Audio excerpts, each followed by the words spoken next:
otra manera de seguir en la trinchera, con un beso por fusil, con un beso por fusil.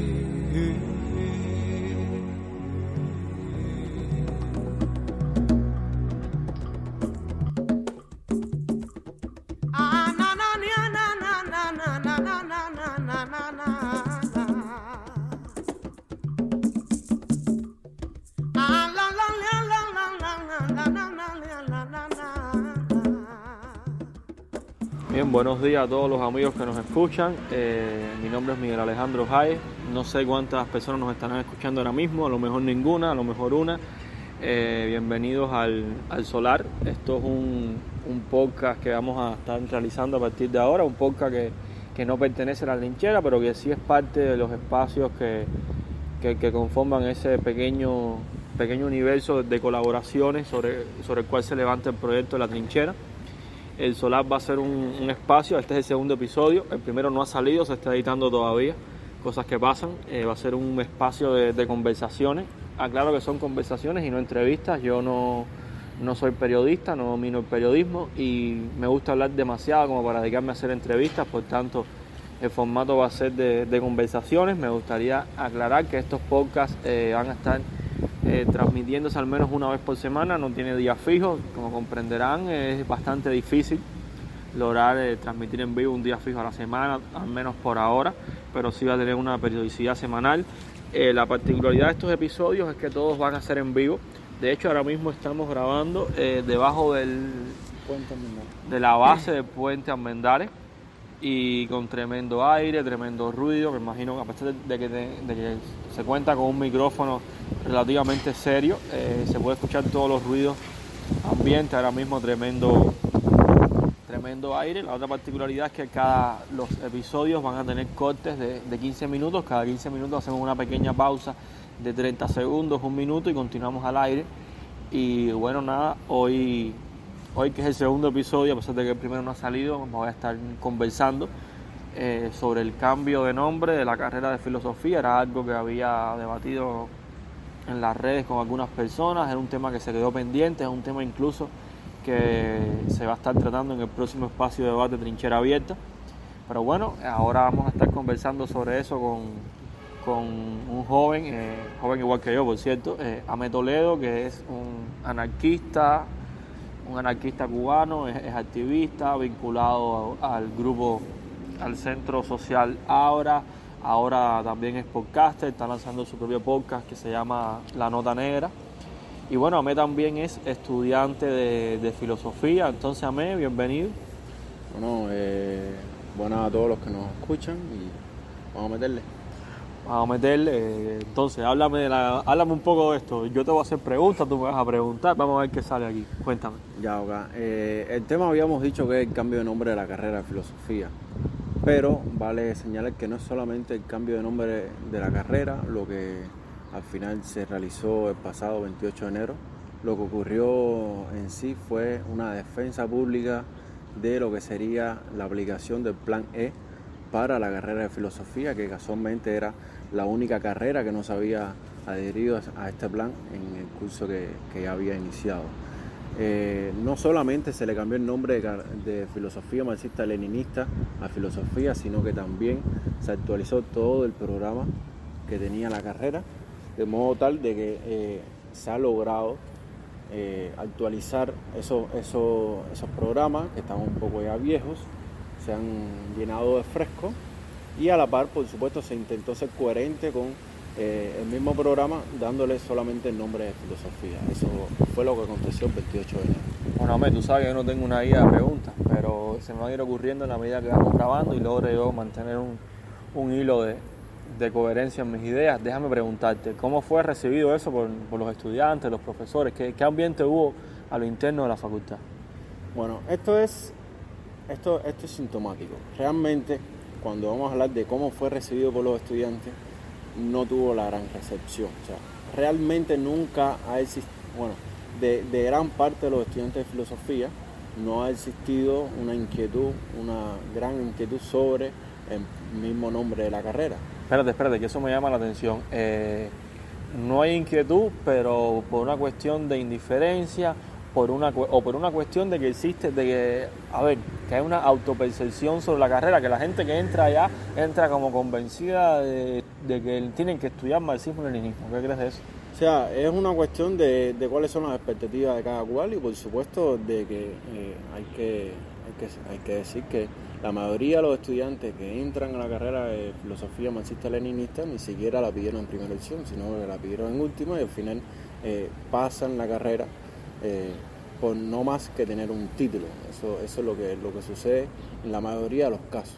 Incluso entran 50 personas y se quedan 12 en quinto año. Y aún así de esos 12, tú no puedes decir que los 12 tienen el grado de comprometimiento, el grado de sentimiento de pertenencia hacia su carrera, como para que ahora mismo se mencionen esto, de que ha ocurrido un cambio en el nombre de la carrera y haya eso provocado algún tipo de entusiasmo. Realmente no es lo que se puede percibir. No así, por supuesto, con algunos pequeños grupos de estudiantes que sí estaban hasta cierto punto ocupados y por supuesto en una gran cantidad de profesores que ya desde antes habían procurado que se realizara este cambio, en contraste con otros tantos que son un poco más de la vieja escuela que no estaban de acuerdo. Pero ahí te decía, es muy sintomático. Hay personas que sí están a favor de este cambio del nombre de la carrera que había hace años procurado que se realizara, y otros tantos que o no le interesa, un gran grado de indiferencia por parte de los estudiantes, y otros profesores de la vieja escuela que no querían que se hiciera ese cambio. Coño, amigo, compadre, ahora mismo acabamos de tener un pequeño momento de interferencia. Me estaba llamando mi mamá, fíjate. Y yo creo que los que estén escuchando van a sentir, o sintieron ya, o lo sentirán cuando les llegue la señal, un pequeño ahí, un sonidito raro, un timbrecito. Era mi mamá llamándome. Cuando termine esto, gente, tengo que llamar a ver qué pasó, que me está llamando mi mamá en medio del programa.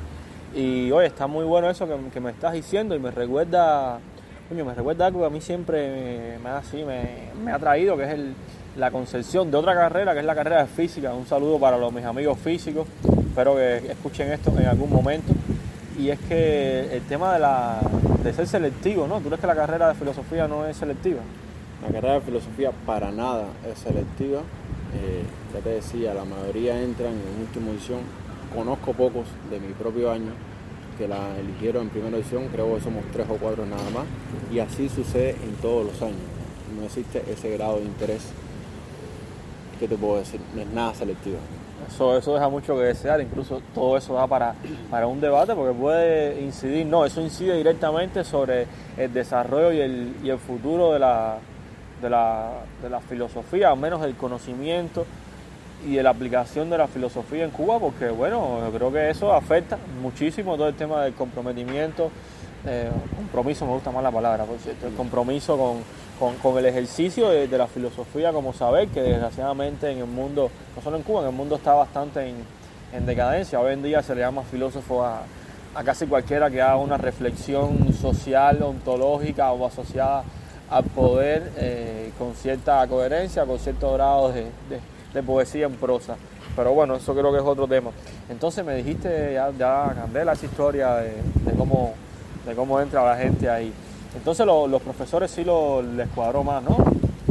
Sí, había un grupo de profesores que hace años estaban abogando por este cambio y lo recibieron con mucho entusiasmo, porque incluso, como te decía, no fue solamente el nombre, fue también todo el programa, lo que al mismo tiempo trae otro problema, a colación, que es cuáles son las condiciones reales que tiene la academia para enfrentar este nuevo programa. Sí, desde que ya teníamos el nombre anterior y el programa anterior, en la facultad existía un déficit en el claustro de profesores. Muchos de los buenos profesores de la facultad ya no están con nosotros. También hay... Esa parte me conta mucho. Exactamente. Y también existe un déficit de competencia de ciertos profesores. Y en fin, como el gran problema ahora, después de que se apruebe este nombre y que se apruebe todo el programa, es cómo van a enfrentar el claustro actual todo ese nuevo programa, cómo se puede hacer. Y para mí eso es cardinal. Además que no solamente eso también, ¿no? hay otro problema mucho mayor que tiene que ver un poco con este tema de la selección que me hablaba, y es que aunque la facultad fuera, aunque la carrera fuera selectiva a la hora de entrar a la carrera, para que la redundancia, hay un gran déficit en todo el sistema educativo en general. O sea, no importa qué tanto interés puedas tener tú en la carrera para entrar a ella, el gran problema es que ya tú vienes con una base que no es la suficiente para poder enfrentarte a todo un programa de estudio de la filosofía. Nada más que en primer año comienzas a estudiar a todos los pensadores clásicos, o sea, no tienes un background suficiente elaborado ya desde el preuniversitario para tú enfrentarte a ellos. Coño, ahí caíste en una cosa, compadre. Yo de verdad que estaba loco por hablar de ese tema. Y es un viejo debate que yo vi hace algún tiempo, que es un tremendo aire ahora mismo, clase historia. Un viejo debate que yo veo que un debate que reaparece incluso hace 2 años, creo. El debate estaba rondando en España y es el tema de la enseñanza de la filosofía, y algunas personas afirman que la filosofía como ciencia del pensamiento requiere, eso mismo que tú decías, un nivel de conocimiento, de referentes, no solo culturales, sino de referentes lógicos, que hacen casi imposible que una persona pueda salir con un conocimiento filosófico en un programa de pregrado que termina el nivel medio superior y entra. Entonces en España algunas personas hablan de que la filosofía debe aprenderse como un posgrado. Después que te haces físico, matemático, químico, biólogo, economista, sociólogo, es que tienes algo, una base sobre la cual sostenerte y construir un pensamiento filosófico. ¿Qué tú crees de esto? No, yo no, eso de construir, de que la filosofía se estudia como posgrado, eso me parece una idea muy, vamos a decir que hasta posmoderna, porque a fin de cuentas los grandes filósofos de tiempos atrás ya hacían filosofía de los 30 y tantos años, ¿no? Y tiene que ver bastante con el modelo educativo que tenían. No vamos a decir que es mejor para nada, o sea, estamos refiriéndonos, por ejemplo, a la escolástica, a la enseñanza de la lógica, de estas materias de literatura clásica, filología, le daban a uno bases para cuando uno ingresaba a la universidad a los 20 y tantos cortos, ya tenía un background suficiente y cuando sales puedes elaborar por lo menos un pensamiento complejo. Sí, claro, no es el tema de la edad propiamente, sino lo que te indica la edad en cuanto a formación de la persona. Es decir, estamos en un punto donde a la hora ya, es decir, en aquellos tiempos, más atrás, cuando uno iba a estudiar filosofía o iba a hacer filosofía, ya contaba con todo un bagaje. La idea es que hoy uno cuenta con todo ese bagaje, con toda esa base para aprender filosofía después que termina la licenciatura. Exactamente, no, de hecho, parte de ese bagaje lo recibes inacabado, incompleto en la misma carrera y se hace complicado. O sea, tú no puedes entrar a una carrera, tú no puedes comenzar a estudiar los clásicos si no sabes un mínimo de lógica, si no sabes un mínimo de literatura, cosas que debiste haber recibido en el preuniversitario pero que ya no se dan.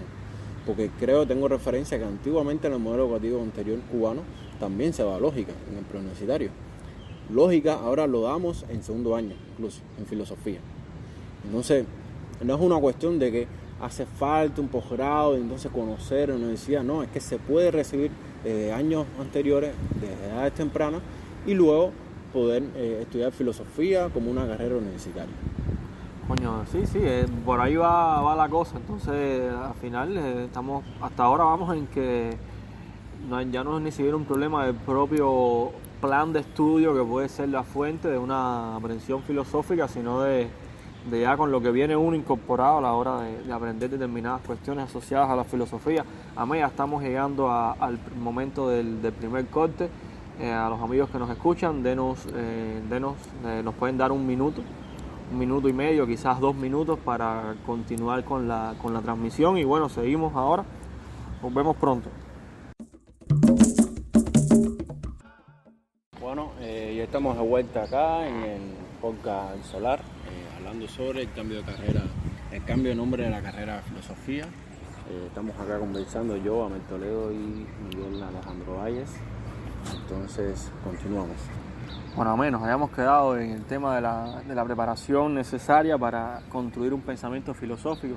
Y hay una cuestión ahí que antes, podemos ordenar, ¿no?, el tema, y lo primero es cuán marxista-leninista era la carrera de filosofía, porque veo que se está hablando desde el cambio, celebrando el cambio, como si la carrera de filosofía hubiese salido del marxismo-leninismo, y eso yo primero aceptar que la carrera es propiamente una carrera todavía, ¿no? Es una carrera marxista-leninista.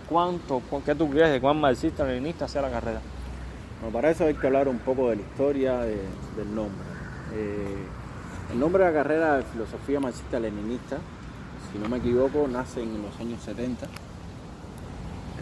a partir de una implementación de un nuevo plan que, ojo, tiene mucha relación con la entrada de Cuba al CAME. La entrada a Cuba al CAME no solamente era un ajuste de un modelo económico, sino también un ajuste de un modelo cultural, educativo. Y fue en ese momento donde comienza esta realización de un plan de marxismo-leninismo que sí era tal. O sea, marxismo-leninismo entendido como era entendido en la Academia Soviética. Manualista, con estas asignaturas súper locas como ateísmo científico y tal. Y comunismo. Exactamente. O sea, ajá. Y bueno, en los años 90 es cuando opera ya un cambio, se transforma ese plan, se establece un nuevo programa y aunque había permanecido con el nombre de filosofía marxista-leninista, ya el programa no era tal. Sí, el marxismo llega a ser la materia fundamental de toda la carrera, pero ya se educa otras filosofías sin el despectivo nombre de filosofía burguesa contemporánea como era tratada anteriormente, y así había sido hasta la actualidad. O sea, el reclamo de un cambio de nombre de la carrera no era más que una cuestión de coherencia incluso, porque el programa nada tenía que ver con marxismo-leninismo. Bueno, ahora que tú dices eso, yo tengo entendido, o sea, el cuento que me hicieron fue un propio profesor de la facultad, es que había sido por una cuestión de puro entusiasmo, según tengo entendido, ni siquiera en la Unión Soviética se llamaba licenciado en filosofía marxista-leninista. Yo conozco algunos graduados en la Unión Soviética y, por ejemplo, son licenciados o doctores en economía política y filosofía. Y ahora estoy pensando como los locos, yo creo que era más coherente que se llamara simplemente filosofía desde la óptica soviética, en primer lugar porque los soviéticos se les llamaban a sí mismos, o sea, como que esa era la verdadera filosofía. El simple hecho de poner otro nombre, estás como aceptando que coexisten contigo varias filosofías. No sé, eso es una idea que se me ocurrió. Y lo otro es que el nombre era un puro entusiasmo, o sea, que ese nombre se decidió poner una persona que entregó un informe del Ministerio de Educación Superior donde ponía el nombre, o sea, fue algo que no sé, según tengo entendido, que fue una decisión entusiasta para quedar bien. Y eso, siempre me quedaba con la duda, espero que algún día alguien me aclare, y por lo que veo tampoco tuviste la información precisa de cómo fue que... Sí, pero me imagino quién fue. ¿Te imaginas quién fue el entusiasta? Eso no se puede decir aquí en vivo, ¿no? Claro, bueno. Bueno, no importa, ya todo el mundo sabe que Amé sabe quién fue la persona que le puso el nombre de la... Yo dije que me imagino. A veces se imagina, eso es que lo sabe, y se imagino por si pasa algo.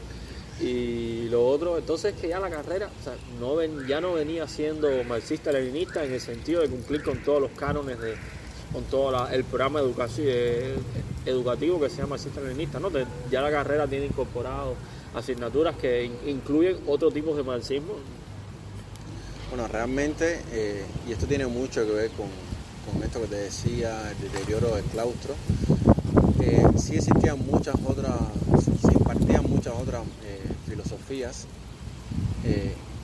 pero en cuanto a esa diversidad del marxismo tampoco es algo que, por lo menos en la actualidad, se puede decir que también había, porque hay profesores que manejan otras escuelas del marxismo, pero no son la mayoría, y muchos de los profesores que sí tenían conocimiento de esas otras escuelas se han ido.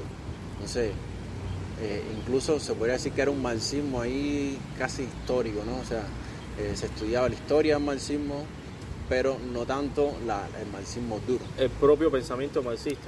No. Sí, yo tengo, nosotros conocemos los casos de José Luis Acanda, María del Pilar Díaz Castañón, ahora recientemente, aunque no es tan reciente, el caso de Jorge Arocha, que al menos eran conocidos dentro y fuera de la academia como algunas, no absolutizar, de las personas con una mayor inmersión y conocimiento y dominio, no solo a nivel de conocimiento de la historia y de la cultura de esas corrientes, sino de la aplicación, del uso de otras corrientes. Acá anda con todo el tema de la escuela de Frankfurt, María del Pilar con todo de quien yo veo mucho, todo el tema de trabajos hegelianos a Marx, Arocha, que era Arocha, te voy a caracterizar, pero esto no es definitivo. Tú eres una especie de término medio, bebías de los dos y hacías algo, bueno, haces todavía algo muy interesante. A veces haces más, sabemos tus trabajos con Sartre y demás, pero bueno, no nos vamos a meter ahí. Entonces, la facultad, decir que también desde el punto de vista del marxismo, la carrera es coja. Sí, por supuesto, tiene que ver con esto que te decía, hay un déficit total en el claustro y ahora eso saca otro asunto, otro problema, que es la cuestión administrativa, que gran parte de este déficit de claustros tiene que ver con determinadas decisiones administrativas, con determinadas presiones que han ocurrido y además porque, por supuesto, el sistema de educación, vamos a decirlo, trata bastante mal al profesorado, ¿no? Y todo eso ha conspirado para que haya ocurrido este éxodo de profesores que nos eran tan necesarios, que tenían un gran conocimiento y ahora en estos momentos hemos quedado casi cojos con un programa por enfrentar que va a ser muy difícil de enfrentar y el marxismo muy pobre.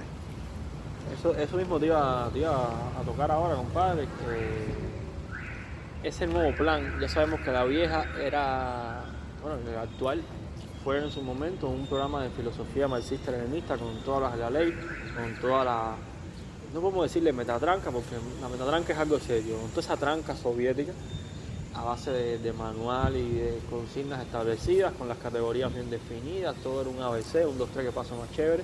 Fue evolucionando a un programa que, según tengo entendido, ustedes todavía trabajan Historia de la Filosofía por los Abañanos. Sí, estudiamos Historia de la Filosofía por los Abañanos y también por los cuadernos de Rita Bucci. Candela. Bueno, eso también deja, sí, te hablas de administración, pero creo que hay muchas cuestiones desde el punto de vista de la estructura del conocimiento que vale la pena analizar.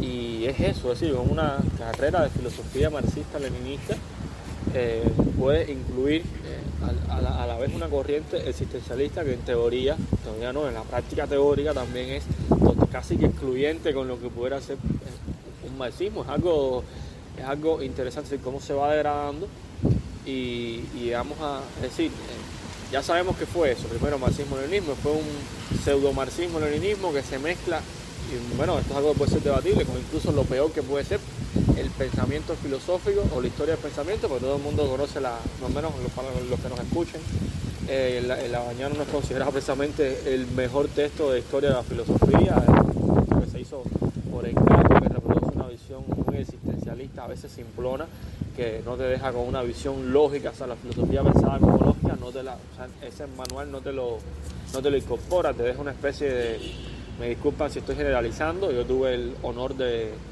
disparármelos casi completo y te deja una visión poética de la filosofía. A mí en lo personal me sabía eso.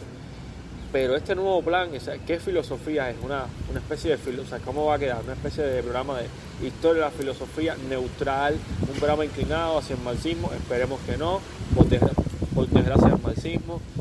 ¿Cómo ves eso? ¿Qué tú crees? ¿Para dónde va esa historia? Bueno, a ver, yo lo que te puedo decir es que no estoy tampoco enterado de cuáles son las particularidades de este nuevo programa. Lo que sí conozco es que se le dará más tiempo, por ejemplo, a la filosofía clásica alemana, que era algo que estaba, o sea, filosofía clásica alemana se daba en un semestre nada más, o sea, tenías que dar Kant, además tenías que meter Kant a toda la filosofía clásica alemana, incluida Hegel, en todo un semestre. Ahora se le dan más horas clases y aún así, nada más poniendo este ejemplo, que es el único que conozco, el único cambio significativo que conozco del programa, te das cuenta que tampoco para esa asignatura hay un claustro suficiente. Porque incluso el que daba filosofía clásica alemana anteriormente, por problemas de salud se tuvo que retirar de la facultad. Y la pregunta ahora es quién entonces va a enfrentar eso. ¿Quién le va a enseñar filosofía clásica alemana a los nuevos estudiantes?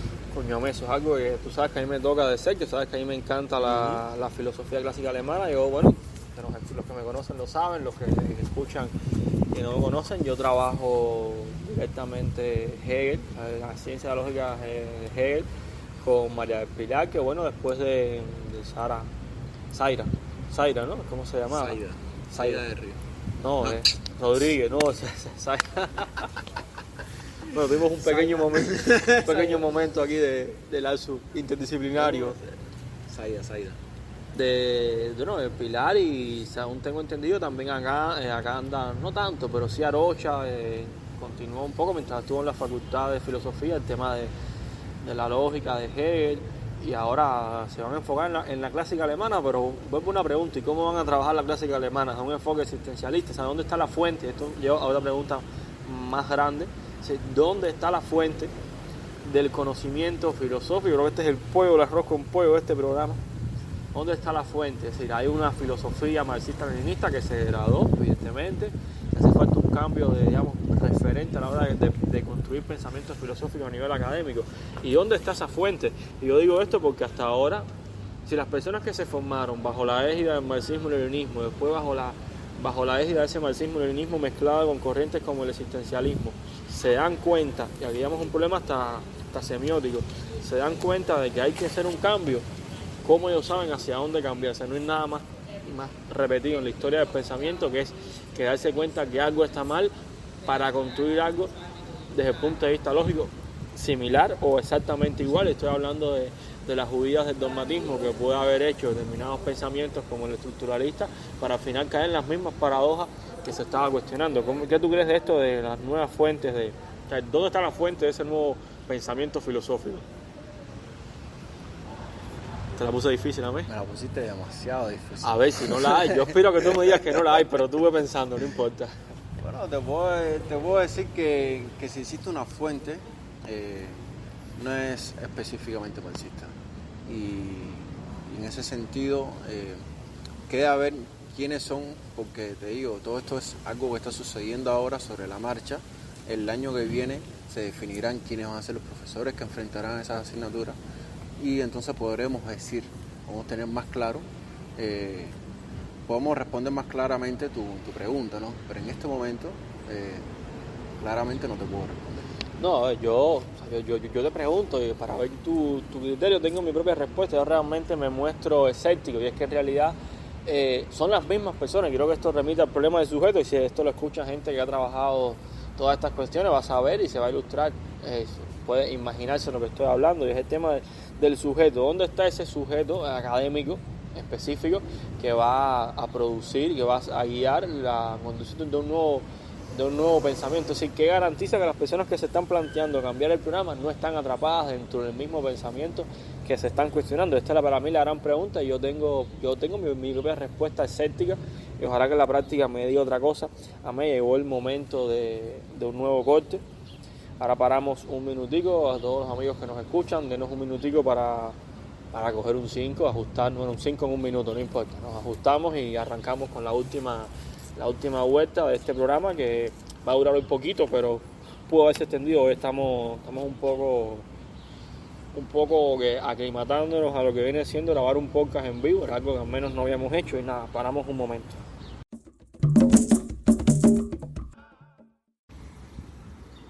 Bueno, aquí estamos de nuevo en el tercer corte del solar. Hoy estamos aquí, Amé y yo.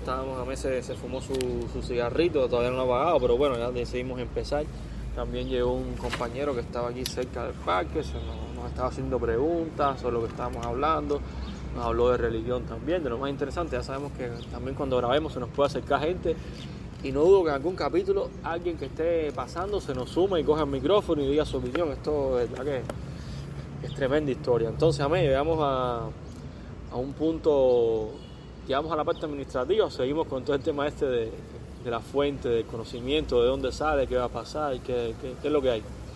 Bueno, podemos comenzar vamos a referirnos un poco a la visión del marxismo general, desde ya de grados anteriores a la universidad, que influyen mucho en este tema de la fuente de conocimiento, y ya cuando uno entra más a la carrera en sí ya viene projuiciado, y entonces termina predisponiéndose a estudiar la misma obra marxiana, ¿no?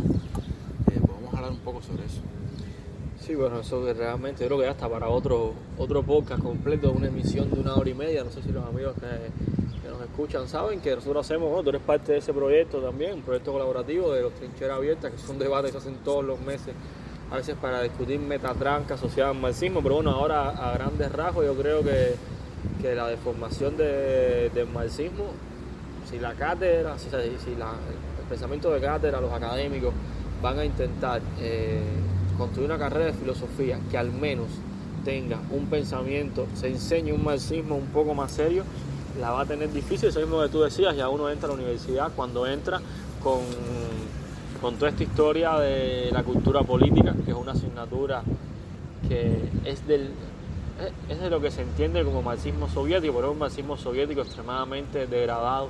Es en realidad una asignatura de adoctrinamiento político. Si un día tuviera la posibilidad de cambiarle el nombre, yo le pondría adoctrinamiento político. Es una asignatura diseñada para que la gente entienda algo así como la irreversibilidad del socialismo y cosas por el estilo. Una asignatura de hacer apología. Y ya cuando uno viene con esa base, si no es capaz de cuestionarse y hacerse preguntas, entra con una visión del marxismo ya distorsionada por aceptación o por exclusión. Hay gente que se piensa que eso es marxismo y se llama a sí mismo marxista, reproduciendo toda la cosa rara esa que se estudia, o se pone crítico y dice esto es una cosa rarísima que no sirve para nada y la rechaza. Y respecto a la carrera, dime cómo, yo te voy a decir después cómo yo lo veo, pero bueno, tú estás más cerca, dime cómo tú ves la enseñanza del marxismo ahí en la carrera, hasta ahora mismo, y cómo crees que se vaya a proyectar para el próximo plan. Bueno, la enseñanza del marxismo dentro de la carrera, o sea, no vamos a decir que tenemos malos profesores. En efecto, hay buenos profesores, algunos con un gran dominio del marxismo, pero todo esto pasa, y yo insisto en eso, en todo el background negativo que tenemos del mismo marxismo, este marxismo incluso soviético que está degradado, porque el marxismo soviético incluso tiene una gran producción muy interesante, muy lógica, que no es la que se enseña específicamente. Estamos hablando de Ilienko sobre todo, ¿no? Sí, estamos hablando de Ilienko, pero otro montón de los que incluso yo no he tenido la ocasión de estudiar. Yo he estudiado solamente a Rubin, que es más asociado a la economía política, pero me sorprendí muchísimo. Me encontré un tipo nada que ver con los manuales que yo conocía. ¿No? Y hay personas, la escuela soviética tiene hasta tratados sobre fenómenos paranormales y un montón de cosas que uno no se imaginaría, no lo pone en relación con estos manuales que se suelen enseñar, manuales que incluso apenas se enseñan, es solamente un programa que viene definido y profesores que no tienen ningún tipo de preparación para el marxismo lo imparten. Y esto es otro problema, que es la gran distorsión que existe dentro del propio mundo académico, porque ya vemos que un grupo de académicos lograron realizar este cambio en la carrera de filosofía, transformar el programa, transformarle el nombre. Sin embargo, unos días atrás, y esto me lo habían referido en Twitter, por ejemplo, se había realizado una conferencia nacional sobre la enseñanza de historia de Cuba y marxismo-leninismo. Uy, espérate, sí, yo lo vi en el noticiero y ahora te voy a decir. Bueno, esto es muy interesante porque se cambia la carrera de filosofía, pero no se cambia la carrera pedagógica de filosofía, la cual mantiene el mismo sistema. Y ojo, esta carrera se imparte para todas las enseñanzas inferiores a la universidad. Y crea un gran ruido. Mantienes el mismo programa, porque al final la conferencia lo único que hizo fue consolidar la idea de que este programa es el positivo para la educación del marxismo, cuando ya está demostrado, y este cambio de carrera lo demostró ya, de que ese marxismo no es sano para nada, está degradado. Por una parte se imparte este marxismo y por otra parte, muy interesante, fuera de la carrera de filosofía en la Universidad de La Habana, en la Central de las Vías y la de Oriente, fuera de esas carreras, todo lo que reciben las otras carreras universitarias es el mismo marxismo-leninismo, el mismo marxismo que se estudia en el pre. Y sí, la carrera, eso mismo que me comentaba, en el pedagógico, yo tengo algunos amigos y conozco gente, y existe la carrera de marxismo-leninismo en el pedagógico. Esa carrera no se va a cambiar, o sea, no ha habido noticia de que se va a cambiar el nombre. Entonces, estamos hablando del nombre todavía, no hemos llegado al plan de estudio. No, esa carrera no se le va a cambiar el nombre porque quien está padrinando, vamos a decir que el nombre de esa carrera no se ha retirado. O sea, esta persona a la cual me estoy refiriendo y a la cual no voy a mencionar, Pero déjale intriga, esa persona puede decir el nombre.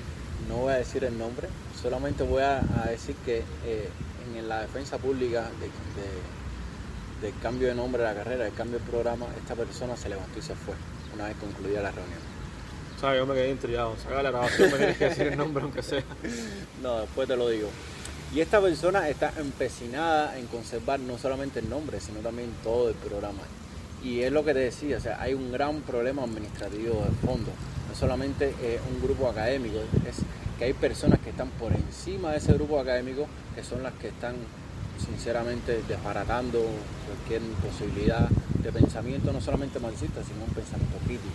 Pensamiento crítico. A veces el pensamiento marxista es solamente un sistema categorial. A veces uno le llama marxismo que la gente hable de lucha de clases. Entonces, oye, compadre, entonces no es solo administrativo. Tenemos que usar la palabra a veces hasta más coherente. Es un problema de lógica de poder que está detrás. Es decir, ya no es ni siquiera un compromiso y un ejercicio demostrativo. Yo no sé hasta qué punto la Jordanka, no, Natacha, ¿no? Ajá, Natacha, que fue la que hizo la exposición, confundí a Natacha con Jordanka, discúlpenme las dos.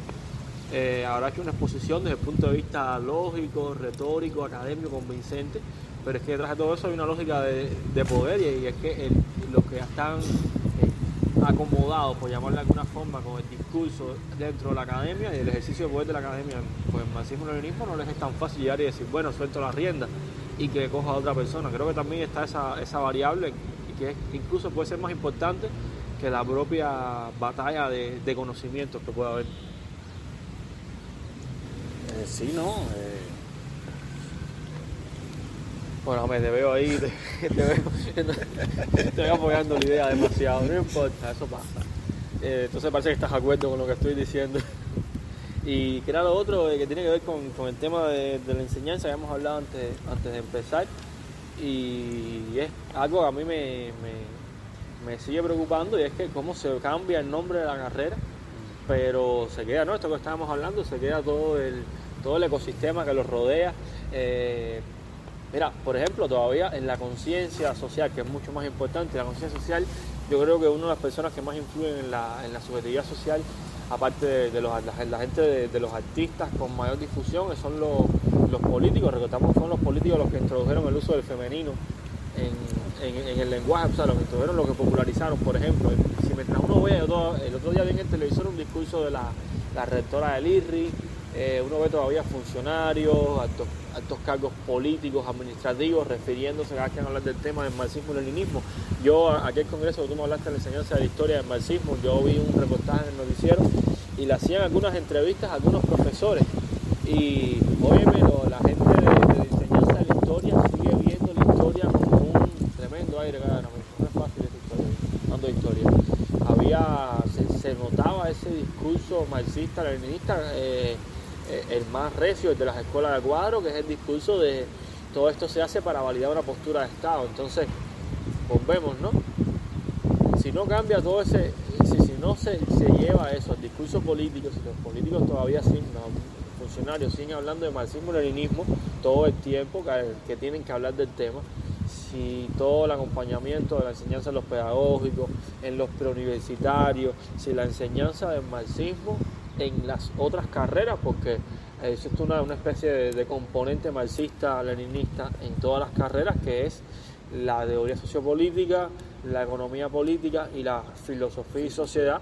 Son 3 asignaturas que se imparten en todas las carreras universitarias, con diferentes variantes, diferentes programas, horas clases, pero se imparte. Es decir, si no se modifica todo eso, se sigue, digamos, puede caer un núcleo duro o blando o cuasi núcleo de la Facultad de Filosofía que intente reproducir, al menos al interno, algo diferente del marxismo-leninismo, que no hemos hablado de donde nos mostramos escépticos cuál puede ser la fuente.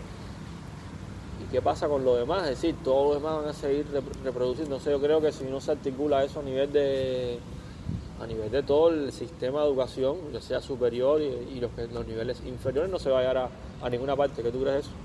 No, que de fondo está un problema político.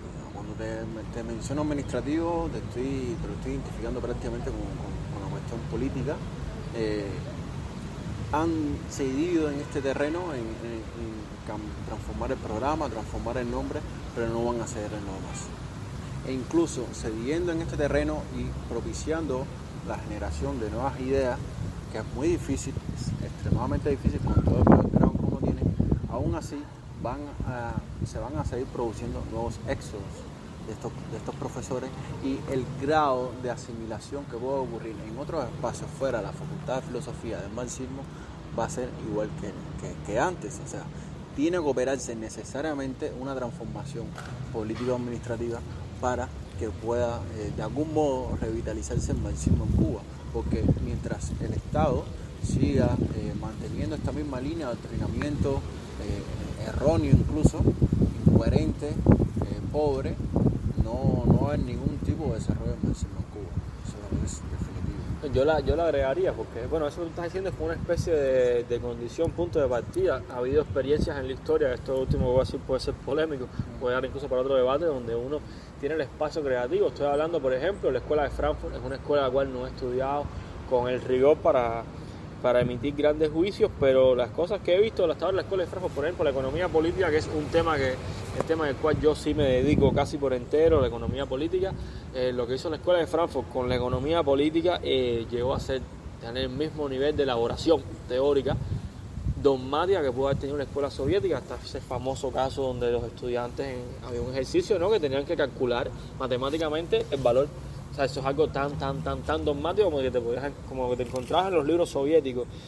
Algo que puede ser como el estructuralismo, que el estructuralismo althuseriano, para mí es desde una óptica hegeliana, es un regreso al dogmatismo. Es decir, ya ha habido espacios abiertos de creación del marxismo, dentro del marxismo, de que mira, aquí puedes abrirte y desarrollar, y vuelva a reproducir una corriente que puede cargar epistemológicamente la misma lógica dogmática, pero creo que eso por lo menos es algo y va creando. Yo creo que en la medida que un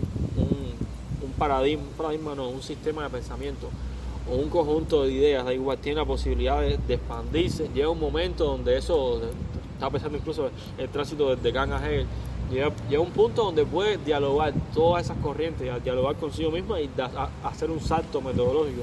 Entonces, al menos como condición necesaria, yo creo que ese espacio de creación abierto dentro del marxismo y de otros paradigmas es necesario. Y usando tu palabra, la pregunta con la que vamos a cerrar esto, ¿qué crees tú? Marxismo desmejorado, pensamiento no marxista desmejorado, ¿cuál pudiera ser el resultado? Todos los paradigmas a media, ¿qué puede pasar ahí? Anulación, tendencia a anular el marxismo, ¿qué tú crees que puede resultar ahí? Realmente es esto que me decía, ¿no?, paradigmas a media, creo que es el resultado. El marxismo no lo veo brillar tanto. Tú me hablas de que puede existir un espacio creativo, pero bueno, seguiremos hablando sobre esto después del corte.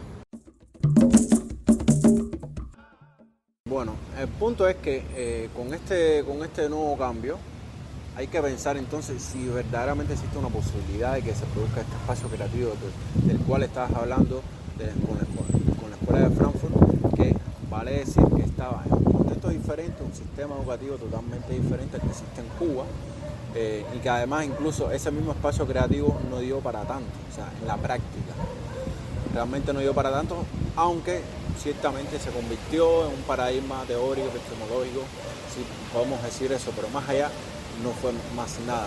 ¿Cómo se puede concebir un espacio creativo así en la universidad cubana hoy día con esta transformación? Quisiera que tú me lo explicaras.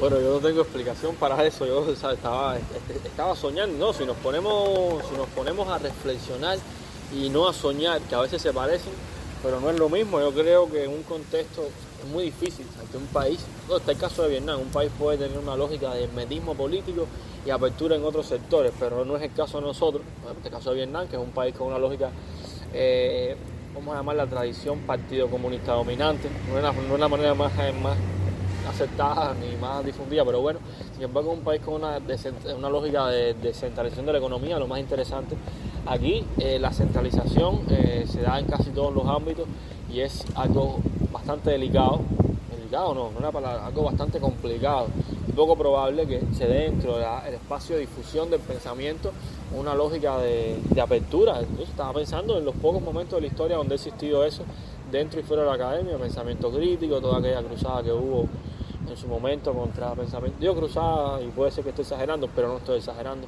como pensamiento crítico, como el departamento de filosofía. Y ahora mismo tú me estabas preguntando, yo creo que con la lógica política que tenemos, la dinámica política que tenemos de cerrazón, no creo que la academia pueda reproducir un modelo abierto de diálogo entre diferentes corrientes de marxismo, no, diferentes modos de intentar generar una expansión del marxismo que a lo interno pueda dialogar y generar algo diferente, porque no creo que un nuevo marxismo en Cuba o una forma de pensar en marxismo sea simplemente ver qué hay, escoger escuelas y decir me cuadra esto. O sea, estuvimos aferrados hasta ahora, al marxismo-leninismo, a menos nivel explícito, que sea simplemente votarlo y decir, bueno, vamos a ser más frankfurtianos que la gente de Frankfurt. Entonces, esa idea de generar algo nuevo, yo verdaderamente la veo difícil por la propia lógica de poder administrativa que tú estabas planteando anteriormente. Y otro punto, o sea, tú estás hablando de que no debe ser solamente elegir, o bueno, que me cuadra de esta escuela o otra escuela de marxismo. El punto es también qué posibilidades existe incluso de producir un marxismo cubano. Hasta qué punto lograremos con esta nueva transformación producir eso. Bueno, creo incluso que el gran problema no es ni siquiera el marxismo. Al final uno se pone a ver y uno ve el marxismo, al menos como yo he visto, es un velo categorial más o menos común, y desde el punto de vista epistemológico va desde la fenomenología, la dialéctica hegeliana en sus 700 variantes, desde puro formalismo como puede ser el marxismo analítico que se practica en Estados Unidos, desde el estructuralismo, que es también un paradigma formal desde el punto de vista epistemológico. Entonces es un universo de paradigmas a veces epistemológicos excluyentes con un velo categorial. La pregunta yo creo que está de fondo, si la idea es que el marxismo lo que pudiera aportar es un pensamiento superior, lo que hay incluso es ir a la base e intentar construir lógicas de pensamiento diferentes, que eso va más allá del paradigma categorial que uno asuma. Y creo que el problema está ahí, o sea, ni siquiera está en que sea marxismo o que se declare marxismo, es hasta qué punto se es capaz de generar una educación, una enseñanza superior que fomente el pensamiento. Ya que estamos hablando de filosofía, la filosofía es la ciencia del pensamiento.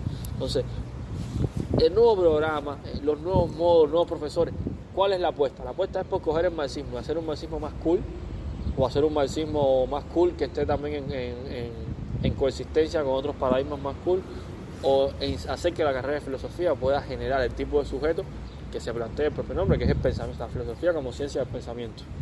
No, a ver, en sintonía con los profesores que hace años ya venían defendiendo este cambio de la carrera, con la misma Natacha, la jefa del departamento de la Facultad de Filosofía, por supuesto, vienen a tratar de salvar el marxismo y a tratar de recuperar esa riqueza de la cual también se nutre el marxismo y lograr un pensamiento marxista que se acomode más a la actualidad. Supongo, habría que preguntarle directamente cuáles son sus aspiraciones. Creo que la construcción del programa va en ese sentido, pero con todo, cuanto más allá puede ir.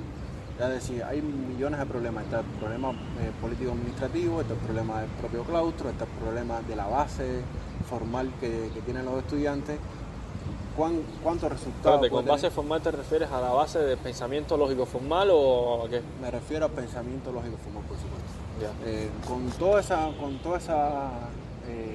esas variables, los resultados que pueda tener no son muy favorables, ni siquiera para esta supuesta nutrición más sana del marxismo. No creo que sea el caso.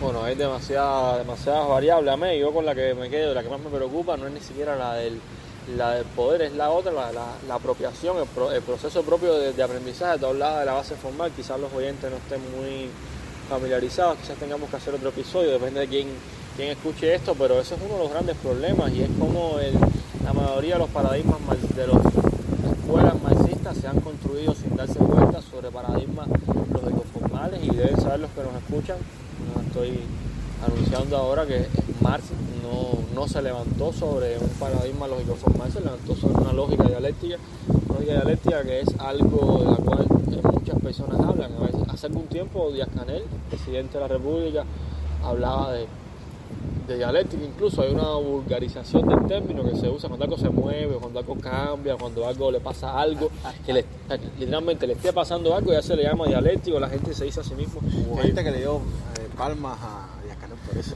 Exacto. Perdón.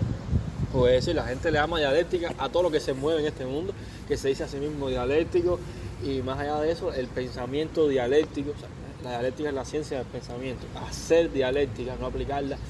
Sí, habría que, para poder continuar un marxismo serio y diferente, habría que incluso ir tan atrás, que desmontar ideas tales como aplicar la dialéctica, esa concepción de Lenin de la dialéctica materialista, que es la dialéctica idealista aplicada. Hasta eso habría que desmontar, o sea, construir una noción de que la dialéctica es un pensamiento que se hace y no una lógica que se aplica. Entonces habría que ir tan atrás y desmontar tantas cosas, que no solo 12 años de educación escolástica y dogmática previo a la educación superior, y desmontar cosas dogmáticas que ya existen dentro del propio seno de la educación superior, que en realidad lo que deja es, a mí, si me siento a pensar, lo que me deja un clima de esto puede durar años, suponiendo que se encuentre el núcleo que sea capaz de reproducir todo eso, que tú lo ves igual así de pesado y complicado.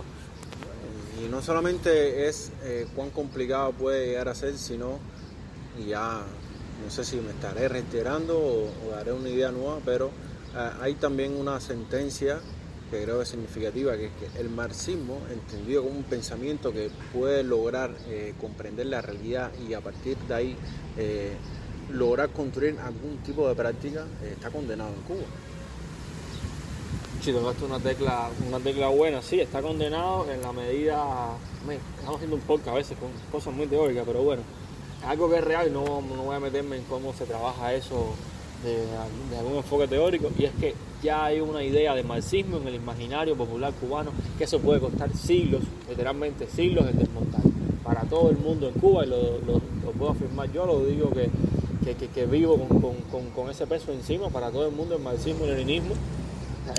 Lo que le llama a la gente marxismo es lo que todos entendemos por marxismo y leninismo, ese reguero de manuales y de dogmatismo, ideas preestablecidas cuyo objetivo último, cualquier reflexión siempre termina en el proletariado, el que hace la revolución, el que defender al Partido Comunista. Ese marxismo subordinado al Estado partidocéntrico es lo que la gente entiende. ¿Qué me ibas a decir a mí? No, que incluso no solamente está condenado por el prejuicio que pueda existir en las personas, sino por la apropiación que puedan tener las personas al marxismo, sino también porque el propio sistema no va a permitir que ese marxismo florezca, ¿no? O sea, está condenado por ambas partes. Y hay un juego ahí en que me conviene, o sea, que tú pienses que el marxismo es todo este aparato dogmático, y de la otra parte de que no, rechazo el marxismo porque, en fin, no me dice nada. Pues sí, Mandela, con esa idea, ¿verdad? Me dejaste en el aire aquí. Ese es el gran problema al que se enfrenta la academia. O sea, ni siquiera un cambio de nombre, no es un cambio de programa, no es que las personas mejoren incluso su educación preuniversitaria, no es que en todas las carreras se imparte un marxismo parejo que se imparte en la carrera de filosofía. El gran problema es hasta qué punto el poder va a permitir que ese marxismo más subversivo, más revolucionario se dé. Sí, no conviene, es que mira, si miramos la historia, coño, tiene razón en eso. Si miramos cuáles fueron las condiciones histórico-políticas de poder que condicionaron el surgimiento del marxismo y el leninismo, y es que hacía falta un discurso teórico, entre comillas, académico, entre comillas, académico si era, teórico entre comillas, que le fuera a servir al socialismo de Estado de partido único. Entonces, sí, el marxismo-leninismo es el sistema de pensamiento, entre comillas, filosófico que le es orgánico a un tipo de Estado socialista, de partido comunista único. Entonces, ¿por qué permitir que se reproduzcan otras formas de pensamiento marxistas, incluso verdaderamente marxistas, que terminen siendo contrarios a esta idea, o que terminen reproduciendo lógicas de inclusión que son contrarias al modelo que hemos heredado y transformado a la cubana? Tremenda idea salió de ahí. Al final la conclusión tenía que ser política, ¿no? Y de poder. En efecto, o sea, creo que todo eso está de fondo. La demora, de hecho, de que se haya cambiado el nombre era una cuestión política. O sea, significativamente hay algo. O sea, ha operado un cambio suficiente para que ya se desplace este nombre, para que la persona, igual a Juan de la intriga, que persistía en este nombre, en este programa, tenga que ceder. Ha operado un cambio en ese sentido. El punto es qué tan profundo va a ser ese cambio, si ese cambio se va a lograr dar y si ese cambio, al generar un espacio creativo como el que mencionaste, como el ejemplo de la Escuela de Frankfurt, hay que ver si ese espacio creativo verdaderamente va a tener a las largas, si va a poder volar, si se van a permitir. El problema es político. El problema político, yo ahora pensándolo bien, yo creo que por lo pronto lo que podemos aspirar es que el marxismo pase a ser algo más cool, más chuchi, que la gente, los que se enteren de esto digan, no, es que hay que ver el marxismo y el leninismo, aquello es una cosa mala. Hay otro marxismo ahí más inteligente, más reflexivo, más dialogante, y aunque no se conozca, yo creo que por lo pronto vamos a aspirar a eso, a una imagen más cool, más que se intente difundir una imagen más cool, aunque no se construya realmente ese marxismo más cool.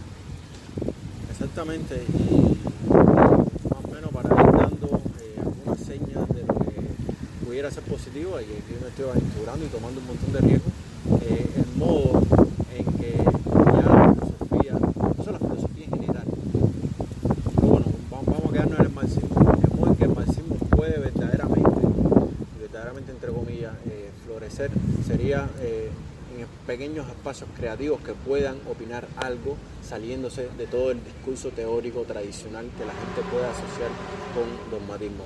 Creo que es casi la única salida, o que definitivamente el sistema de poder se transforme y logre una ampliación real de todo el programa. Bueno, sí, a mí, al final yo creo que hemos caído en eso, y es que no se puede analizar ningún fenómeno sin ver la lógica de poder que lo atraviesa transversalmente, y creo que en esta conversación, que no tenía un guión preestablecido, solo sin hacernos señas ni nada, llegamos a ese punto de intersección, donde evidentemente el problema de la filosofía en Cuba es el mismo de todos los problemas, la lógica de poder que lo atraviesa, las mentalidades que lo están atravesando, que lo dirigen. Y bueno, creo que por ahora paramos este espacio. Gracias a Mé por aceptar esta invitación, a sentarnos con tremendo aire en medio abajo aquí de la base del puente de Almendales. Sí, muchas gracias por invitarnos. Ojalá podamos algún día volver a conversar. Y bueno, ya vamos yéndonos ya porque tengo clase ahora. Dale, compadre, ya esto queda abierta la invitación, y bueno, gracias a todos los que nos están escuchando o nos escucharán en algún momento. Bienvenidos al Solar.